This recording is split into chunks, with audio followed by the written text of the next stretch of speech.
Hi, I'm Kuʻu Keohokalole, and in today's podcast episode, our first episode, I'll be talking to Jarrett about why he's running for Congress. You can learn more and share, donate, volunteer at jarrettforcongress.com. Hi. Hello. What have you been up to lately? Yeah, I mean, running around. I think if you remember, I think it was maybe Kanye or somebody who told me when we first ran for office in the House that when you announce that you're gonna run, all your friends and family get all excited and they all get behind you, and at the end, it'll be you and your girlfriend and your best man. And we had tons of help when we ran for the House, but the slog of a 6-month campaign, it really did come down at the end to me, you, my Yeah. dad, yeah, Reed, my my best man, and a couple of our other friends who came out like all the time. Yeah. This is such a bigger effort. So we've been putting this whole organization together, which I don't know Yeah. how to do. I'm learning how to do, as you know. Yeah. And then you see our calendar. Our calendar is bananas. But it's also because you are up to so much. And I do feel like you're up to a whole lot more in this season right now than you have been before, right? Yeah, I think 2025 has been a very busy year. With everything happening at the federal level, a lot of my clients, they're nonprofit organizations. They've had to rethink what they're doing, their direction, getting clearer, having to, make lots of drastic changes. For those coming out of the pandemic and then the effects of the wildfires, really trying to figure out where they're headed now. And so, yeah, so it's been a lot of strategic planning, going out and talking to community. Um, it's been good work. It's been interesting work, Yeah. you know? Yeah. So, but been crazy busy. I know you're all over the place. You're always on some other island. I should know where you are. Yeah. I was just in my mail all day yesterday, which was really, really nice. I didn't look at my laptop once. Yeah. I feel like when you, especially in the Hawaiian community, when you get there, then I guess you're supposed to relocate to Waimea. Right? That's what I was talking to somebody about yesterday. Yeah.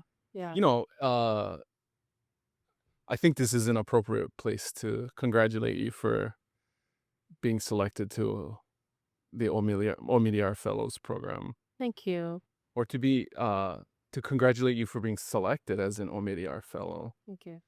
I saw you going through the process, and I know it's a big deal, and it was a long, competitive thing. And I've been telling people who have come up, acquaintances who've come up to congratulate you through me, tell Ku'u I said congratulations. And I've been telling them I didn't realize how big of a deal it was for you until you actually got it. Mhm. So congratulations. Thank you. It was definitely one of those things that, 12, 15 years ago I had looked at, and it felt like, back then it wasn't the right time, but now it feels like with what I do in supporting teams and growing leaders, like it's important that, we ourselves walk the talk, right? And that if we're going to do this kind of work, that we make sure we're investing in ourselves too, so that we're learning, we're growing, stretching ourselves, being uncomfortable, kind of putting ourselves in the same position that we're asking everybody else to be in. So, yeah, I feel really honored to be involved in this cohort. And I think I'm among some pretty awesome change makers in our community. Um, and it makes me think about like the work you do, and I'm curious for you, like, did you always know you were gonna get into politics? No, No? I think when I was a little kid, I wanted to do something significant. I think I when I was real small, I wanted to be famous. Yeah? Yeah, I remember when I was maybe 4, watching that song "They're Gonna Put Me in the Movies" on Disney Channel. Do you still remember it? Yeah. I bet we could find it on YouTube if we Yeah. looked. Yeah. And then as I got older, and then the family started taking us around to Hawaiian sovereignty events, Mm. then I started to think, well, maybe the thing to do is try and do something significant, to try and do something important. And then I remember going to the 100th anniversary of the overthrow at the Capitol at Iolani Palace in 1993. And I told people this, you know, dad and all the uncles are construction workers. So it's no Mhm. big thing to wake up at the crack of dawn or when it's dark before dawn and go super early to the thing so you got good seats. So I remember my dad and a bunch of my uncles and my cousins, we all were like right on the front corner of the grassy area at the palace super early in the morning so that we had a good spot. We were right on the corner as you come into the palace, right on that right corner on the right side of the lawn. So I watched the whole procession and then we wandered off to the gazebo and we watched the Trask give those famous Mm. speeches. Yep. I remember being super inspired then Yeah. to, like try and save the Lahui, try and restore the Lahui. And you were what, 3rd grade? 1993, I was 10. I was maybe 9. Wow. So 4th grade? Yeah. Yeah. Yeah, yeah, yeah. But then when I got into high school, I had like a high school crisis, identity crisis. Mm. I had real low self-esteem, got bullied, didn't think I was like much of anything. So it took a long time to sort of grow up and then realize, oh, maybe I should try and do something significant. It really wasn't until I met you. I was still just I kind of mean, no fooling around in regret on undergrad, it. and then I met you, and then I was like, okay, what am I gonna do with myself? Maybe I should go back to trying to do something significant, Yeah. right? And then the fame part, now I'm just like, if you do this kind of job, seeking fame and fortune, you won't find any fortune, and you'll be infamous more than famous. Yeah. So, I think that part of it was more just I was okay with the spotlight. It's still hard, you know. I mean, It's crazy. yeah. Everyone who's in my circle always asks me, like, I don't know how your husband does it. How does he handle, especially the newspaper, online newspaper comments, the comment section? Like, how do you handle, I don't know if you've had any doors slammed in your face, but this can be really tough. I think I'm lucky because I'm a big guy, so the doors slamming in my face haven't really happened. I've only had one or two people, and I've knocked on thousands of doors. Yeah. Easily 15,000 doors in 12 years in office. And I've really only had one memorably mean person. Do you still remember where they live? Oh yeah, I know exactly. I know the guy because when I walked away, I was almost impressed by how vicious he was. Cause I was like, "Oh, you actually kinda gotta be a little brave to come Pretty at somebody courageous, right? with real malice right to their face." All this online back and forth trolling, I mean, people don't even know who each other Anyone are, can do and it. you're very disconnected. It's very easy to tune it up, turn up the vitriol. But to do it to somebody's face, 3 feet from them, Mm, that takes a special kind of anger and yeah. frustration. So, when people come at me, especially when they're really mean, nowadays my head just goes to these thoughts of like what's going on with them Mm, where they feel so much anger and frustration that they gotta take it out on somebody, right? And then you gotta take accountability as a leader, as an elected official. I mean, what's the substance and the grain of truth that they're speaking to? Because there always is something one. there. Yeah. There's some reason why they're upset. And then you gotta take accountability for that. Yeah. There's a lot of frustration in the community about the way things are going. And ultimately, regardless of how much expertise or kuleana you have for it as an elected leader, you're the one that represents the people. So if it's not happening, then you're the one that should be held responsible, and you got to feel that. So I think a lot of times I feel, responsibility for everything because that's what the job is.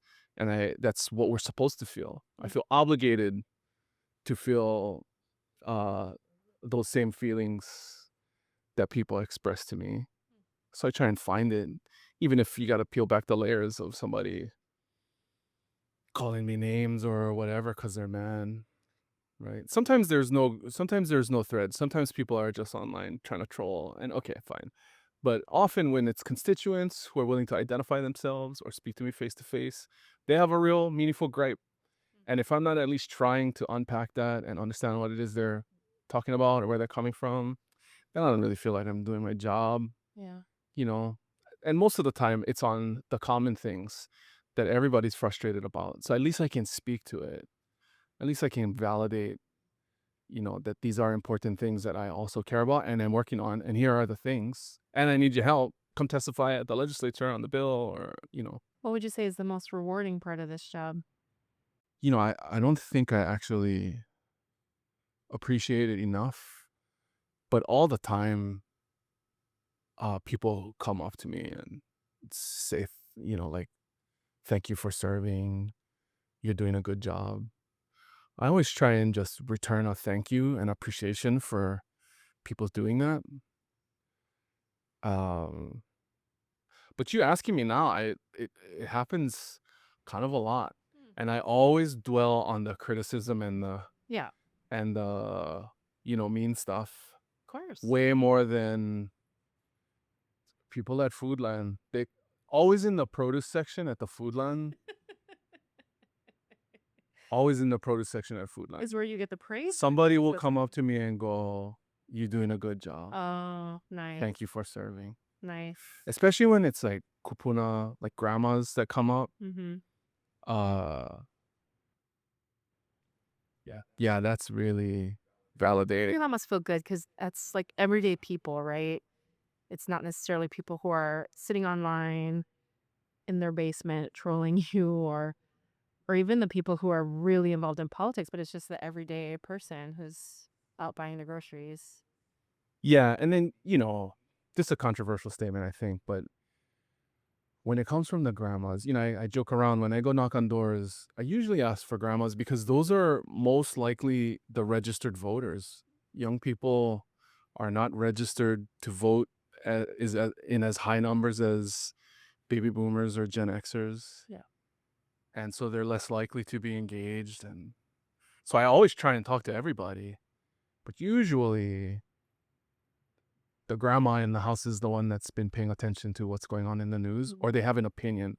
They have a question, they have something they want to talk about, they have an opinion, right? And I'm looking for meaningful conversations when I'm going out. So I want to get a feel for what's going on in the community.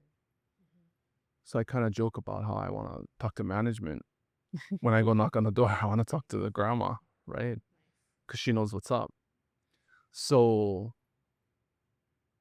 yeah, when it's the grandmas that come up and say, good job, I know that it's coming from a place where they're paying attention and they have opinions. And I've gotten scoldings too. Never at Foodland. More like at the post office or I don't know, other places. But yeah, I mean, I probably should sit more in appreciation of people that come up and say, thank you for your service or good job. It is rewarding. That's not to say that I don't value everybody's opinion. I really like it when uh like local brothers come and ask me questions, when kids ask me questions, when anybody comes up to ask me questions, or even when they complain. When I was in the house, I started going down to Heiakea Boat Harbor in the morning just to go talk to the uncles. Uh, I still go every now and then.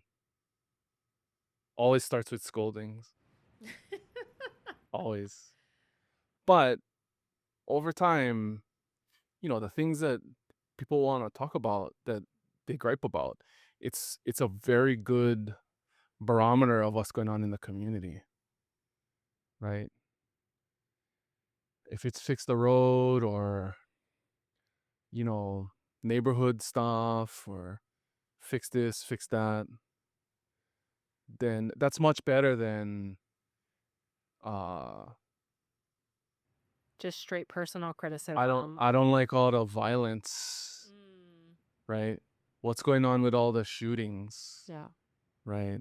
Or my kids just left for Vegas, right? Or I have a real problem in my house because we don't have healthcare. I mean, I have had those too, and those are real immediate crises that we gotta get the staff on, and we gotta make calls, and we gotta go figure out if we can help people. Do you ever feel a sense of existential dread? I mean, because some of these are like really huge, deep issues. Do you feel sometimes helpless? Like, how am I going to solve these, really complex problems in our state? Uh, Dread. That's a good question. Um, do I want to say it feels like dread? No. I think there's always some way out. Mm, There are problems that are big, that are hard, that I don't know the immediate answers to. And I think those do make me feel anxious to go and figure out what's going on, or to try and, get a handle on how we're going to address it. What's the right answer? Where is everyone on this issue? I think development in Hawaii is a big one because we have this huge housing problem. It's so hard for people to find places to live. I remember when you and I first got started and we were house hunting, just hunting for apartments in town after we graduated from UH, right? It was accessible then. At least we had options. but I remember how fast we had to apply and quickly go see the place and put in our, right, all of our paperwork because the places were going like that. And that was back in 2006, right? Yeah. Around that time frame. And it's so much harder now, Yeah. and it's so much worse. Yeah. And so, you got to balance that off of the fact that people don't want uh us to just pave over everything. Right. Right. We want the way of life that we grew up with, but there's so many more people. And then, yeah, just not a lot of good, affordable places to live.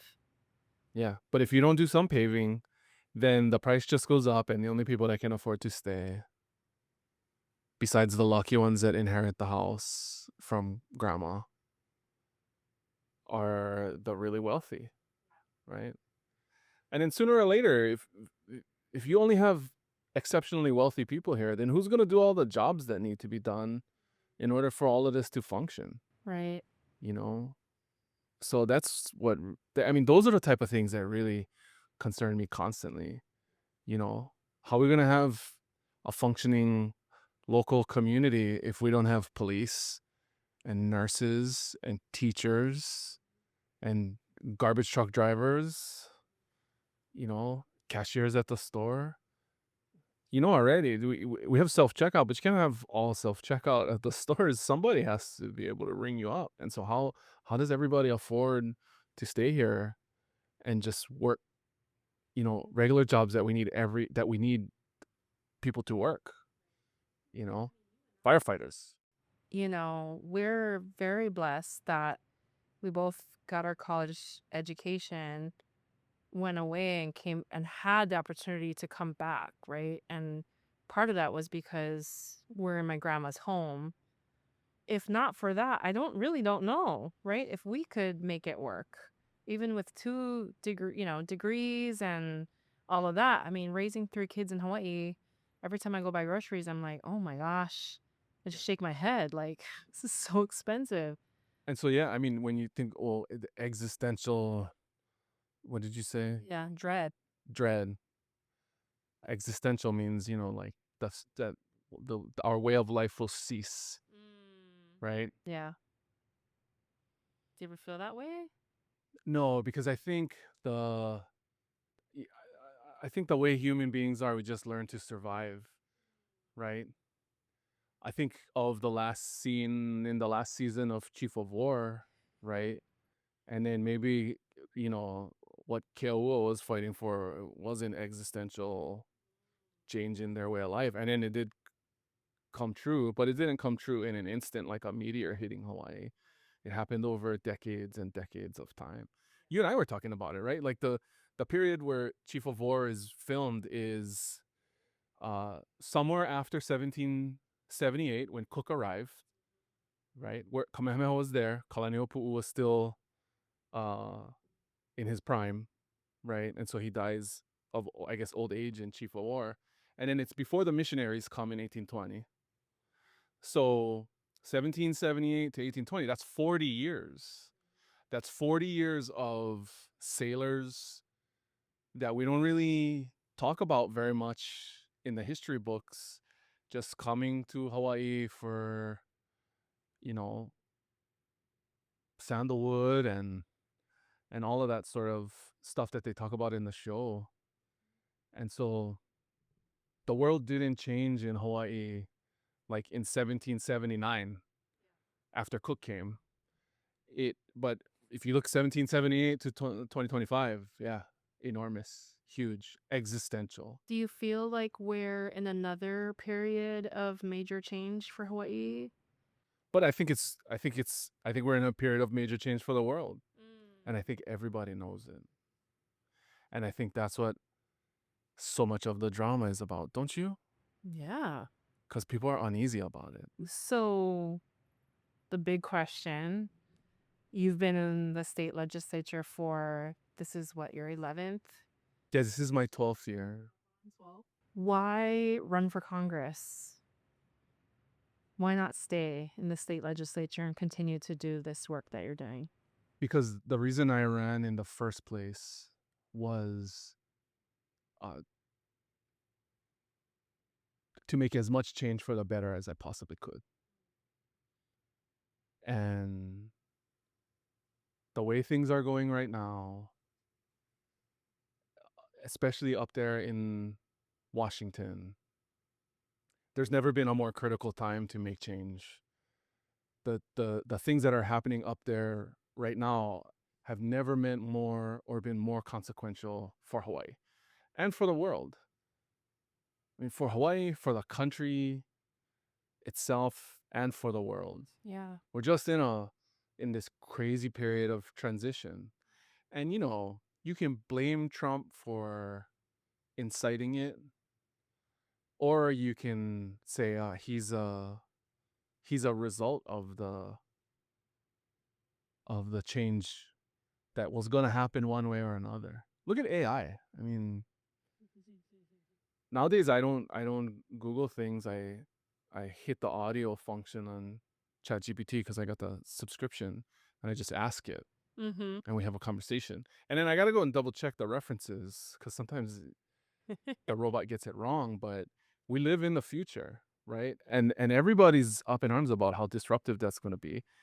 But I think things have not been going well for a long time, and people are very frustrated about it on all sides.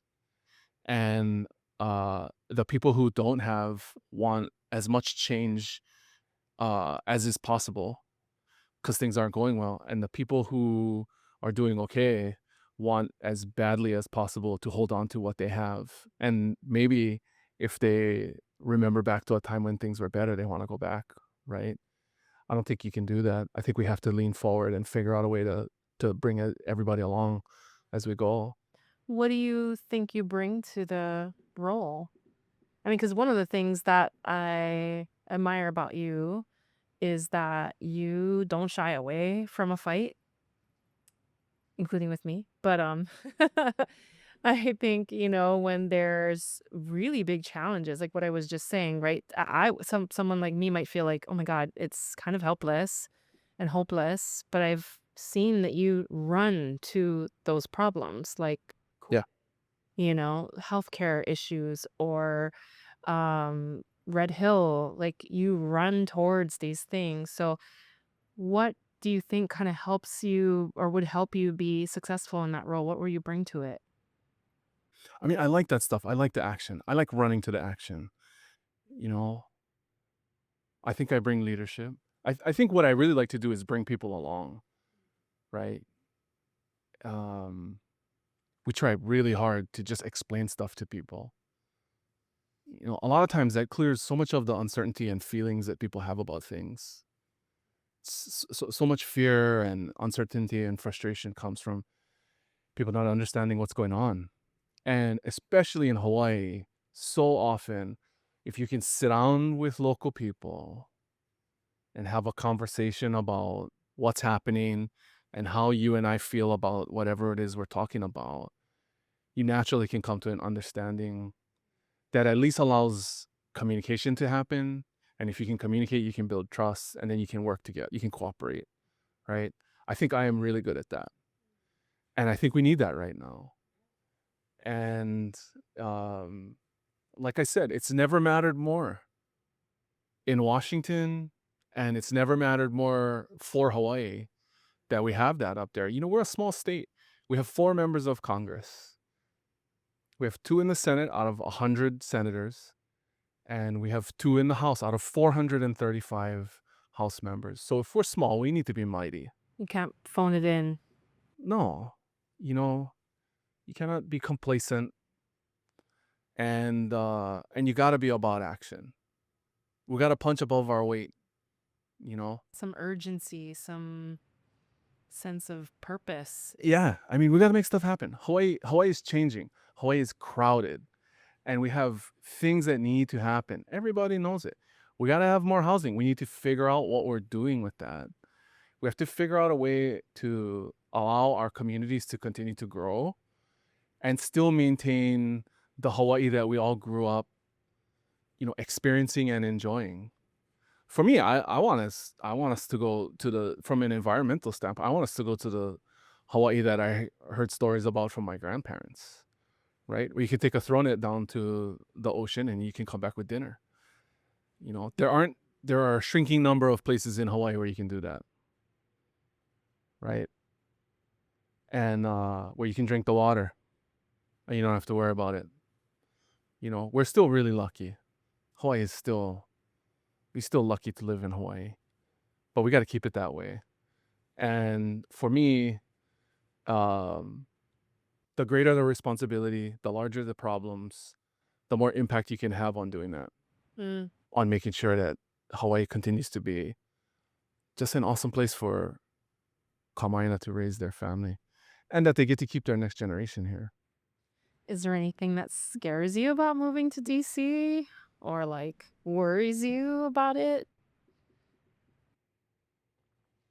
Um, nah, no.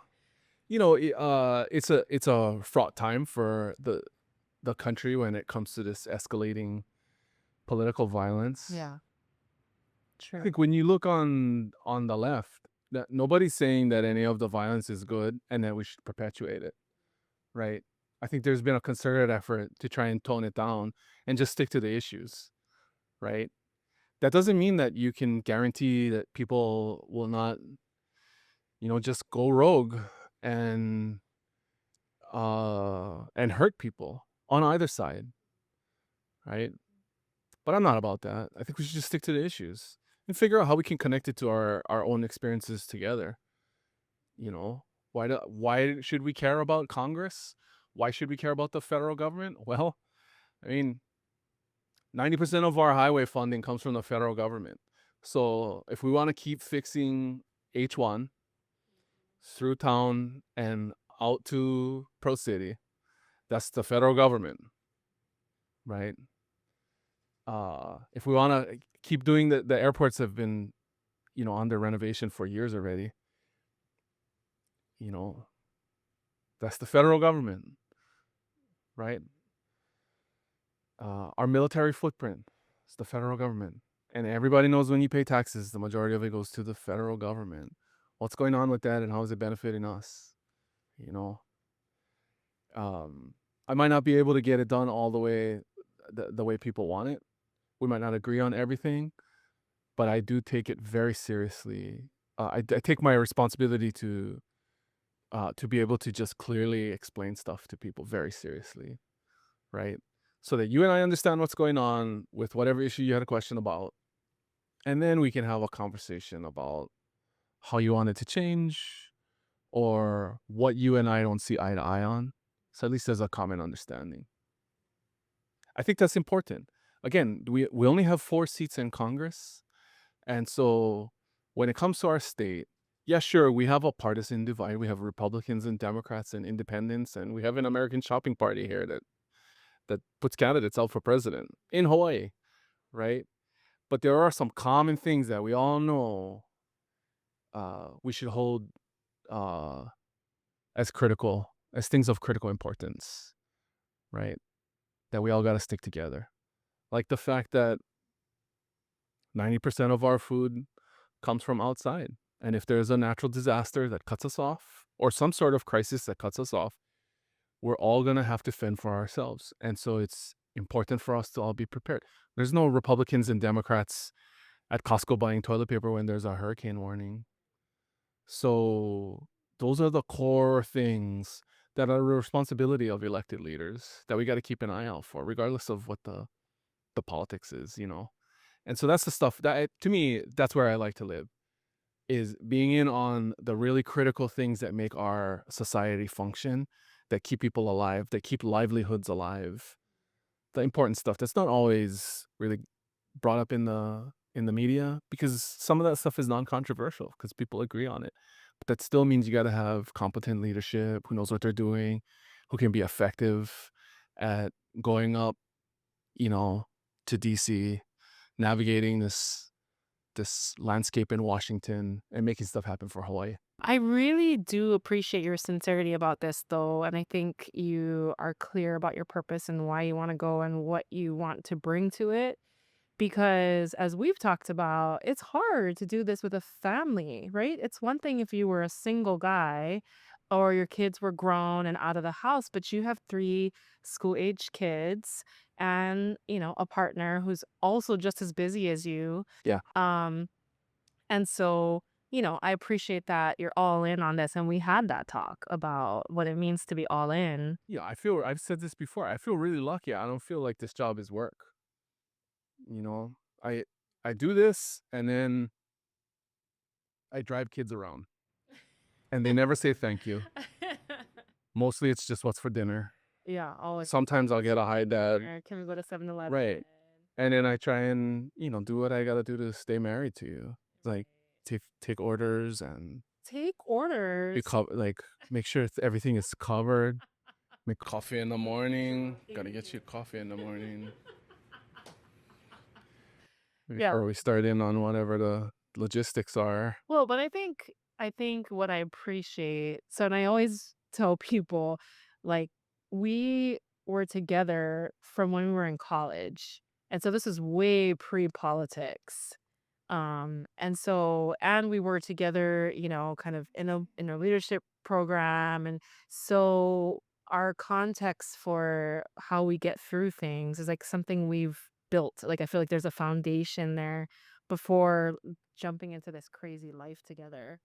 I feel really lucky that I found a role that I don't feel is work. Mhm. I don't get up and dread having to get ready and go into work. And I've had jobs where I Oh, felt like yes, you that, have. Yep. where it's I remember those. where there's dread, like, I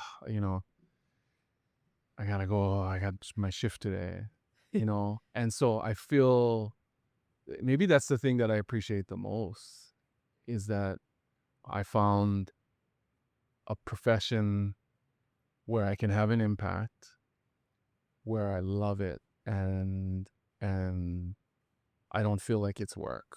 And it's not like I'm sloughing off. Saturday, Tuesday night, Friday evening, I got to go to something, so I'm going, Yeah. right? And then we'll figure out our schedule around it. So, you know, to have the grandmas come up in Foodland in the produce section and say, "You're doing a good job. Thank you for your service," and then to have the service be something that I really find meaningful is something I'm really grateful for, and I take it super serious. Mhm. And I feel this deep sense of obligation, especially in representing, this is Hawaii, so this is where we're from, right? I have people in our community who knew my grandparents, who knew my grandfather, who passed away before I was born, who tell me stories about him, you know? So I feel an obligation to this whole community because they know more about me than I do. They know about our family. That's what community is. We cannot lose that. That's part of the urgency is we have communities now that are gentrifying and because of the cost of living, you know, the house goes up for sale in, you know, Hawaii or Waipahu or Waipio. And a lot of the time it's not some local family from that community or someone's kids from around down the street that are buying it because it's too expensive. And you're having the community just change really rapidly before our eyes. And that stuff is natural and it's not, it's okay and all of that, except it's not okay because, local people should get to continue to live in these communities where everybody knows everybody, Mhm. right? That's the place I grew up in where, you know, when I was growing up in the 90s, we used to leave the windows down when we went into the grocery store, Mhm. right? Or my mom used to run in after, she pick us up sometimes after school, 3 boys, elementary school age. She'd leave us in the car with the windows down. She'd run into the store to grab something and come out. And the whole time she's in the store, my uncle or the choir teacher from church or my auntie would come by and just say hi to the boys. Or get off the roof, get back in the car. Where's your mother? Right. But that's why I feel really privileged to serve in this kind of a role and why I take it really seriously. And I consider it a really significant obligation. What are you hoping your kids or our family will see from this or That serving in a leadership role is important. mm, That caring about Hawaii is important. I hope that I'm being a role model. Not always. I'm not afraid to fight with you, with anyone. But I'm also not afraid to take accountability when I'm out of line, when I've taken it too far. That happens a lot. I've had to do that all the time over the years. It's part of the process of learning and growing. I just try and learn from my mistakes. Makes you better. And that's the type of thing that I'm trying to foster in them. And so I hope this whole process allows them to see me get better along the way. All of us, right? It's a huge challenge. This is a crazy thing we're trying to do. And so I'm excited for it. And I hope that they get to see that type of growth and, vulnerability and mm, risk taking yeah. that comes from trying to do something big. One, as your family, we see the back end, right? We see how tired you are. We see how it weighs on you. We see, like you said, the vulnerable side. And so it's not all just the glamour of being a leader and being out there on TV or whatever it is. It's also them seeing the other side of Kuleana, right? Um, Yeah. and how it is a duty and Yeah. obligation and important, but also like it's tough. It's hard. Sure. So I actually take pride in coming home at the end of the day and being tired. How do you explain it to your friends? You explained it one time and I thought it was funny. Is it the one where I say you come home and hug the couch? Yeah. I always say he comes home, he's in his aloha shirt, hugging the couch. Or no, what was the one where he falls on the bed? Oh, I don't know. You're always falling asleep on the bed on the No, you're like asleep before he hits the pillow. oh yeah. Right. I see you're so tired. So tired. But you get up super early. You're usually out of bed before I even get up. You are, you know, on to the next thing. But I appreciate that about you. Like you're human, you know? I kind of take pride in the fact that at the end of the day, I'm exhausted. This is exhausting work. Mm. My dad and my uncles, they all worked construction and they would get home at the end of the day dirty and tired because they worked hard, Yeah. right? And so just because I wear a collar now doesn't mean you cannot have that same work ethic and try and put in the effort. And I think that, some of the appreciation comes from the fact that people see that. Yeah. Um, you still got to do better. We got to do better, right? It doesn't end, but I try and put everything I have into this. And I think that's the level of effort that everyone should see out of our leaders at the highest levels, right? You don't always have to agree with leaders on what direction we're going, but I think if people can have more faith that their heart is in the right place and that we're trying to work on the things that are important for everybody, then at least you can have some comfort that people care Yeah. and they're not just yahoos fooling around, wasting everybody's time and money, Right. right? Like That's you said, very important to me. you're not there for the fame and fortune. This is the only a fool would run for office to be famous or to get rich. Well, I was gonna say, if that's why you're doing it, maybe we should rethink it. No way. Yeah. It's terrible. I I mean, mean, if you're a horrible, if you're a horrible person and you get into politics, you're better off running a scam or something. You get rich faster. I mean, yeah, this is a bad a public bad way to do it. way to be a crook. Yeah. I understand that people, and then it happens. People go to jail. I get it, Yeah. right? So, but no, that I didn't. I I got in office to try and make Hawaii better. Mhm.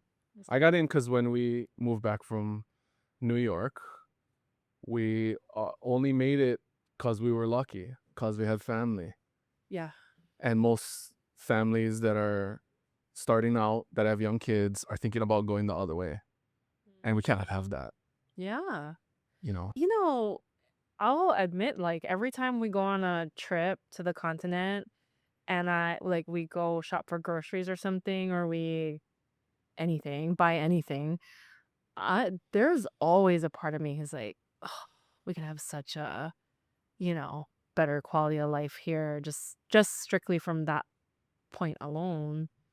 But then my next thought is like, but then who's gonna stay back in Hawaii and do this work that we're doing? Not to say that there aren't people who could do it, but it does feel like that kuleana. Like we were asked, we were called, this was given to us. We need to give back and do what we can. So thank you for answering that call, because when people ask me, like, so how did your husband do it? I'm like, I don't know. I wouldn't do it. I wouldn't do what he's doing. Takes a special person. Well, you're very welcome. Since you got to deal with all of it. Sure. Saturday morning, staff meeting.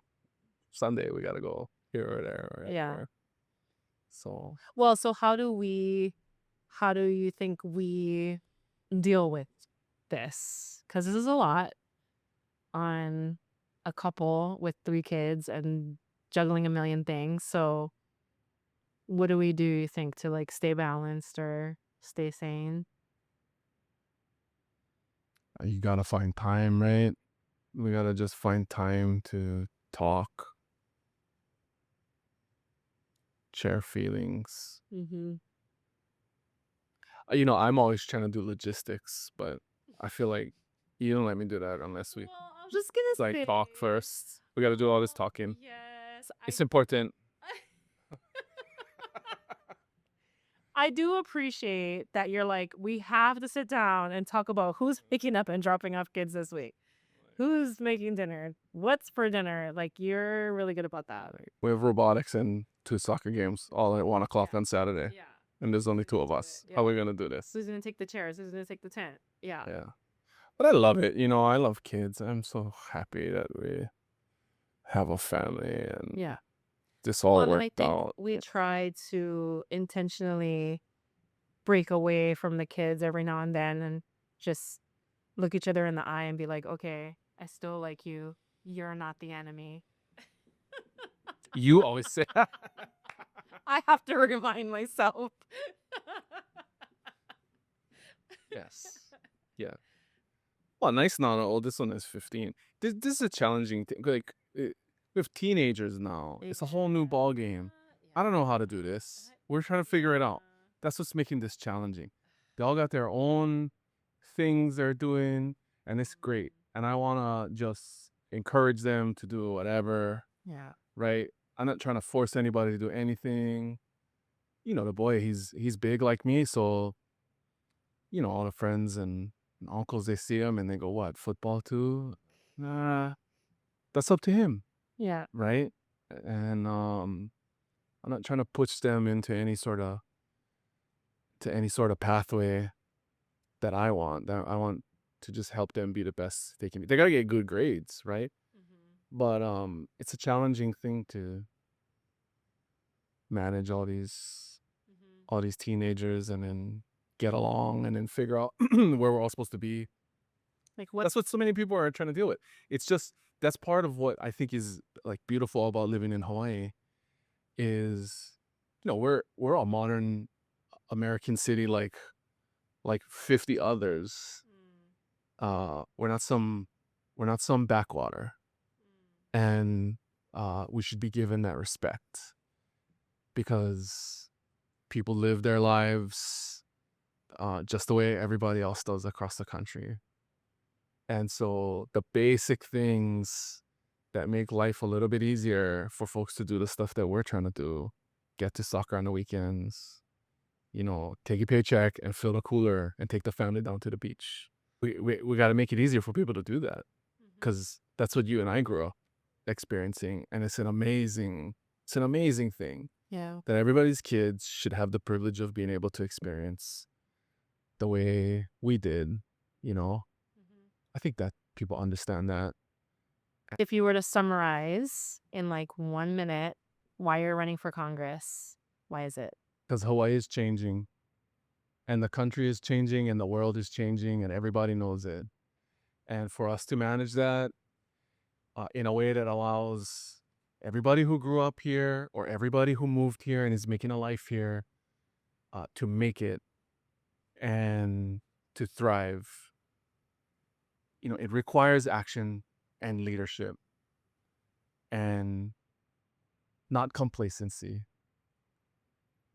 And there's never been to me, there's never been a time where what happens up there in Washington has been more significant for all of us here in Hawaii.